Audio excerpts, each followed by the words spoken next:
kasi nung time na tissue please. Naghiwalay sila. Sila yung Nung time na naghiwalay kami ni Jaume, yung mga friends ko, yung nandun. So, na-realize ko kung gano'n sila ka-importante sa akin. So, ayun yung parang natutunan ko sa buhay na kahit tissue. Babay. Inang mutya ng Barcelona, ganda, talino at hikain buong pagkatao. Hindi korona sa ulo ang mahalaga, pusong naglilingkod ang tunay na korona.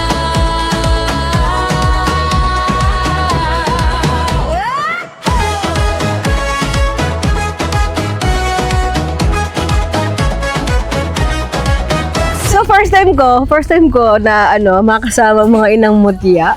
And dito. Ayun, hindi. Apo. Dati. Yung dati hindi. Dati first time kasi nila. So, pinapag-aralan pa siguro kung paano yung pageant, no? Para sa mga inang mutya dati. Pero ito, mas na kayo. Upgraded na. Sa Sabi nga nila. Opo. Kamusta naman po ang preparation nyo sa inang mutya? Kinakabahan po ba kayo? Wala, in-enjoy lang namin. In-enjoy lang namin. Ay, pakatotoo kayo, kinakabahan kayo. Hindi. Ako kinakabahan. Kinakabahan ka? Oo. Yung umpisa talaga iba. Sa ngayon hindi Pag sa interview, nanginginig yung boss. Nanginginig, may nanginginig Kahit sa sa kahit namin. kapag ka nag-like sa photoshoot namin kanina, nanginginig pa yung mga namin. Pag-smile. Ano ka ba? Enjoy nyo lang yan. Kasi minsan lang sa buhay nyo yan. Saka, sabi ko nga, lagi ko sinasabi sa mga vlogs ko, talo ng ordinaryong tao, ang mga taong medyo mas makapalang mukha. sa lahat ng larangan. So, lagi ko naisip na minsan, yun lang, kailangan lang natin ng konting kapal na mukha kasi minsan lang naman tayo mabuhay sa mundo. So, enjoy na lang natin lahat. So, yun lang. Pero, ang galing kasi alam ko lahat kayo may work. So, paano nyo paano kayo na-manage yung oras nyo? Pagod, oo, pagod, pero kasi nag-e-enjoy din kasi kami. Parang yun na din yung pahinga namin kapag Hinihintay namin yung Sunday, magsama-sama na Ah, baro, sa Sunday day off kayo. practice namin. Monday to Friday lang yung work namin. Napakaswerte naman. Office hours work. Sunday ang pinaka-practice talaga namin. Buti naman po meron kayong... Marami kami. So, bago kayo sumali, alam nyo na ang schedule nyo. Kaya ko to. Ganon.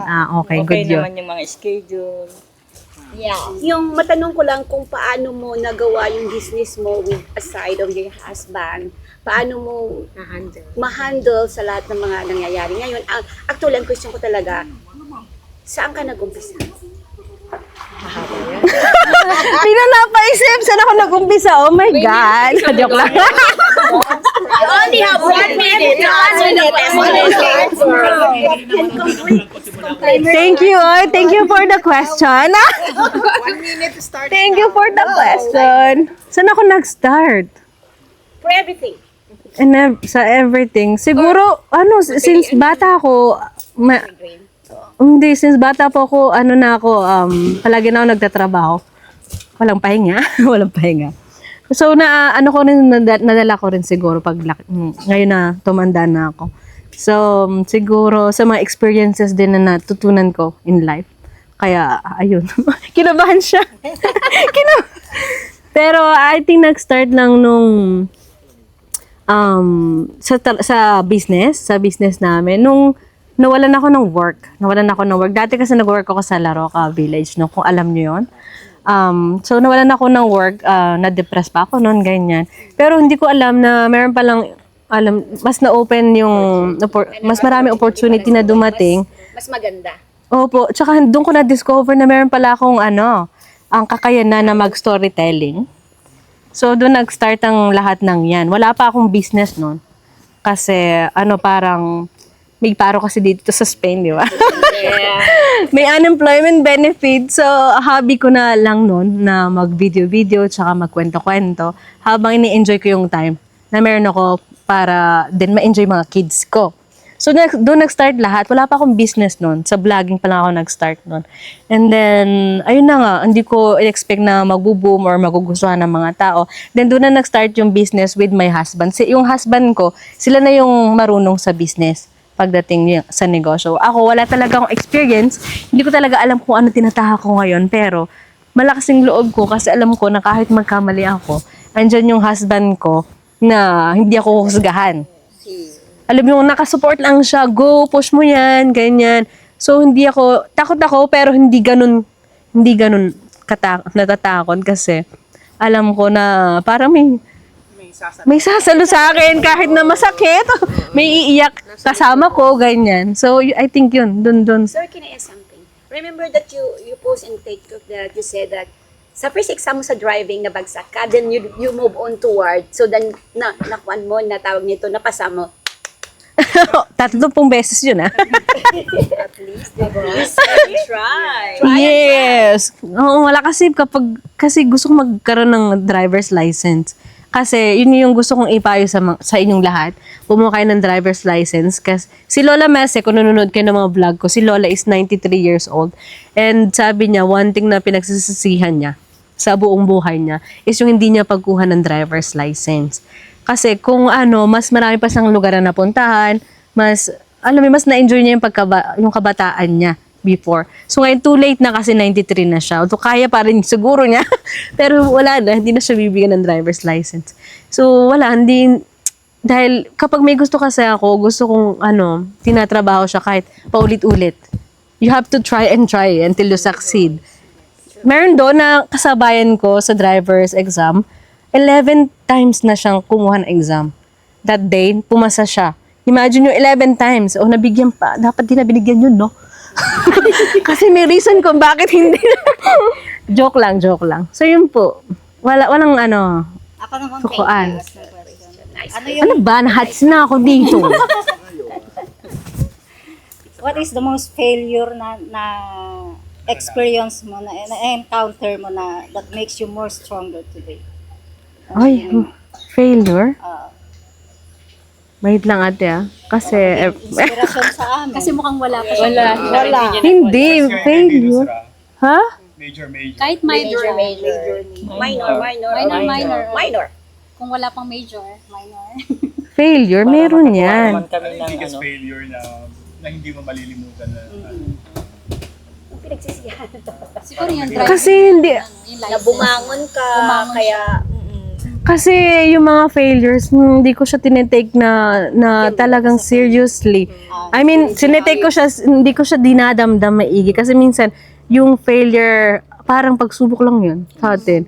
Na alam kong everything happens for a reason. Marami kang natutunan. Kaya nga. Kaya para sa akin, kahit na merong akong gawin na hindi maganda yung naging outcome or bumagsak ako, yun nga, nagkaroon ako ng yung may biggest failure. Parang, para sa akin, tinitake ko pa rin siya as a lesson.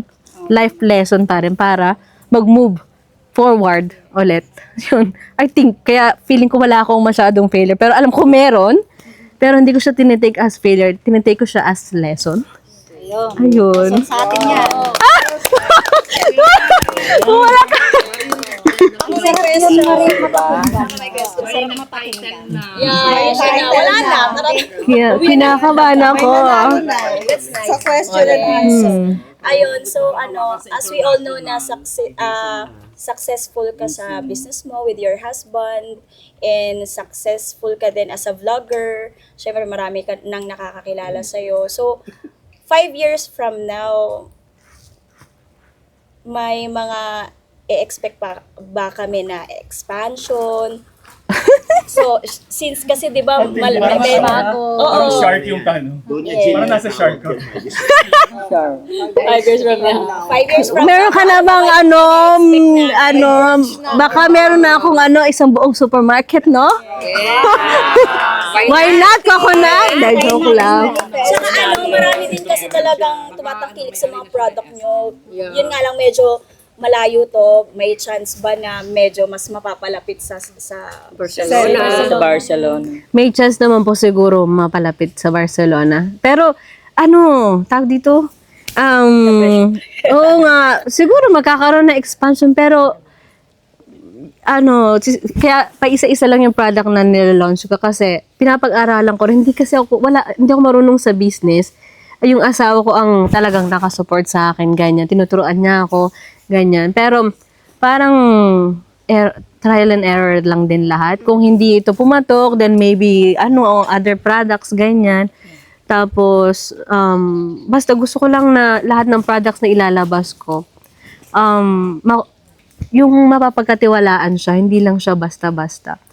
Gusto ko mag-focus sa quality kaysa sa quantity ng mga produkto na gusto kong ilabas. So, gusto ko na, ayun nga, nakakatulong din sa ibang tao. Hopefully, pangarap ko na makatulong sa maraming Pinoy. Kasi alam ko na maraming Pinoy dito na nangangailangan ng trabaho. So, sana mag-expand tayo para mas makatulong din ako sa mga tao dito.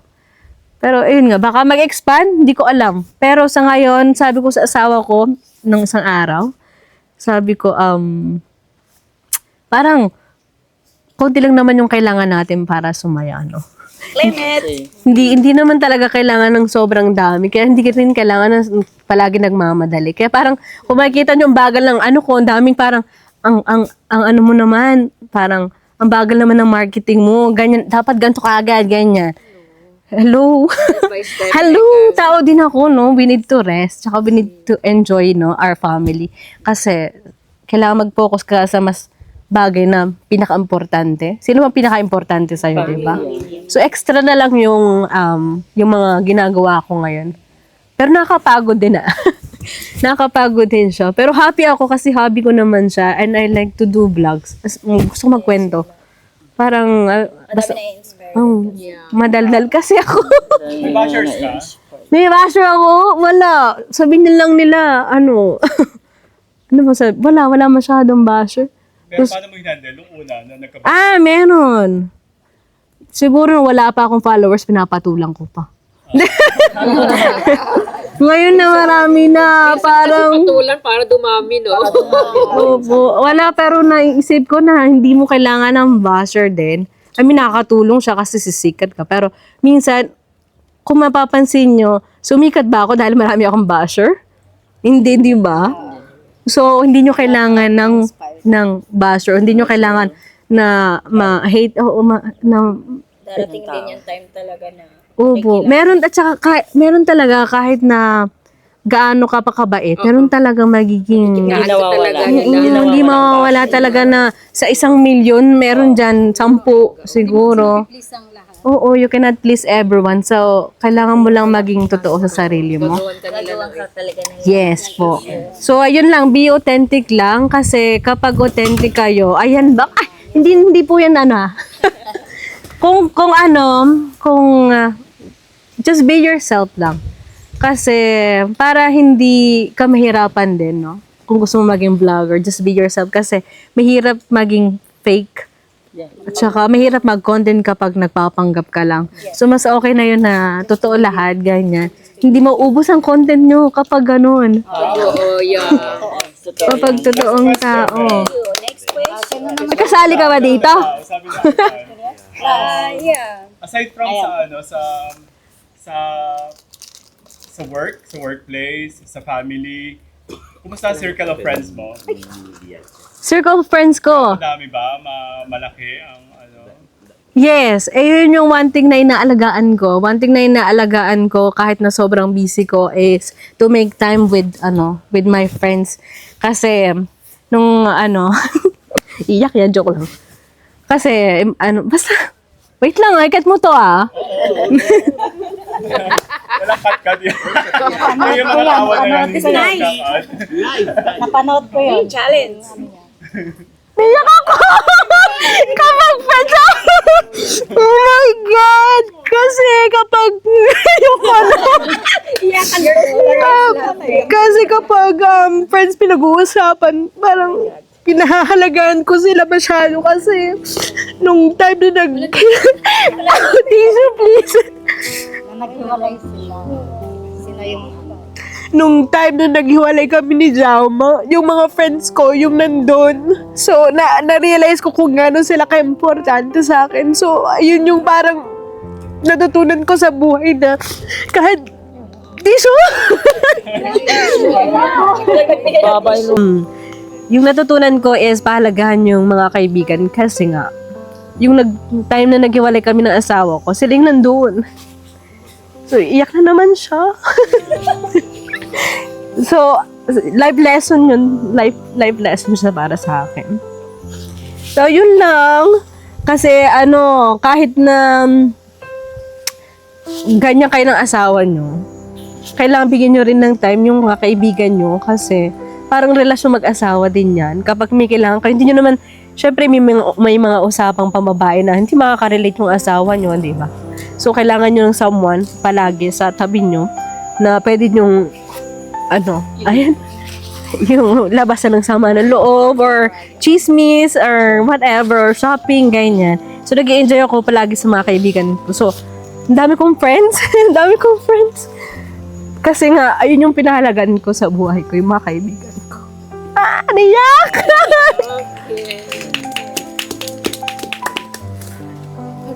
Ang dami kong friends, promise! Ang dami. Wish mo na lang sila ng sa pageant nila, journey nila. O payo, kala ko may payo pa.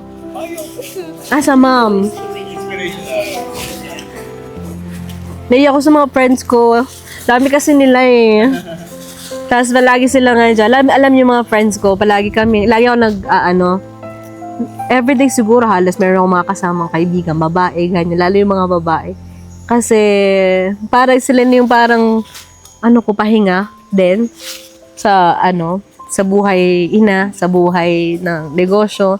So, lagi ko may kinukontang na isa, ano ginagawa mo, ganyan, labas tayo. So, mahalaga talaga na meron po kayong kaibigan kasi in times na may mangyari sa inyo, ganyan. Pero pili kayo ng kaibigan na alam nyong masasandalan nyo talaga. Hindi yung basta-basta na lang. Opo. Kasi marami din naman ng kaibigan na basta. Ay, nawawala. Nawawala. Ayun. Yung parang mahal din kayo, yung minamahal kayo nung walang kapalit. Imagine nyo yung mga kaibigan ko, hindi pa sila Filipino. Opo, merong Catalan, tapos yung isa from Chile, yung best friend ko. Tapos, mga Spanish, yung mga kaibigan ko. Si Mona, Filipina. Pero, hindi naman marami, pero yung mga talagang malalapit lang, bilang lang talaga, siguro 6, ganyan. Pero as in, ganyan kami. So, I know Mona, she's so pretty. si Mona, si Mona nandun kahapon nakasupport. May payo na? Salamat dun. Ay, ito ba yun? Ay, wait lang. Salamat dun sa friends na advice, It's I appreciate it. Ang ganda. Bigyan nyo ng oras sa mga kaibigan nyo palagi kahit gaano kayo ka-busy. Kasi parang asawa yan. Dapat hindi lang siya ang give ng give. Kasi minsan yung mga magkaibigan, kailangan ng give and take din. Paano kung ikaw lang lagi Hindi po siya tunay na kaibigan. Para sa akin. Kasi kailangan nagmamahalan kayong dalawa. Opo. Para sa akin, ganun parang yung mga friends ko, titreat ko sila ng maayos, ganun din sila sa akin. Bibigyan din nila ako ng oras. Kunwari, tatawagan ko sila, no? O, anong ginagawa mo? Today ako tatawag sa kanya, tomorrow siya naman. So, parang, lang talaga siya, relasyong, Si Ate napaisip, sabi niya, Hindi ko pala sila friends. Kasi minsan kapag bigay kayo ng bigay, pag bigay kasi ng bigay, parang baka mamaya, kapag ikaw na yung nangailangan at hindi ka nila binigyan, minsan baka masakit. Masakit siya. So, opo. Kailangan marunong tayong pumili ng tao ng circle natin. Para din, basta, marunong lang tayong kumilala. Sabi ng asawa ko, hindi ko naman marunong masyadong kumilala. Sabi niya, masyado kang mabait. But anyway, ayun po. Maipapayo ko naman as a mom, wag nyo na lang siguro, wag nyo nang pahirapan sarili nyo na maging perfectong ina. Kasi, wala naman talaga. Kasi, lahat kayo may anak mo, no? Siyempre, hindi yun mailamot yan.